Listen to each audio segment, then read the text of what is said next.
जोगी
ये भी हमारे कुटुंब साहब जी हजेदार जी बाबा नाथ सिंह के चरण में कुंजर में भेंट करते हैं। बाबा नाथ सिंह मन की बातें फल करे ये केल में भेंट करी ये पवन कुमार जी पुरोहिया निवासी वाले बाबा नाथ सिंह के चरण भेंट कर देते हैं। बाबा नाथ सिंह मन की मेहर कर जय कर मारा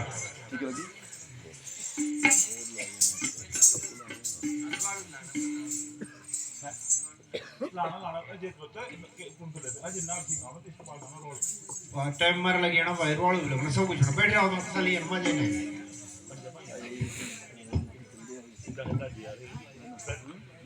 सुखाड़ को ला लो फिर लग घर वालों एक कुंजर में बैठ करी ये भी धाजेदार जी बहन जी अपने पांचों भाइयों के नाम के ऊपर बाबा नाथ सिंह के चरण में कुंजर में बैठ करते हैं। बाबा नाथ सिंह मन की बात जय जी रखे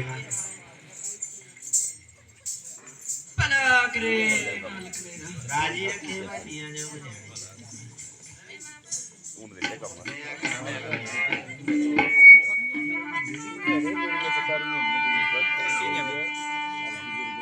हो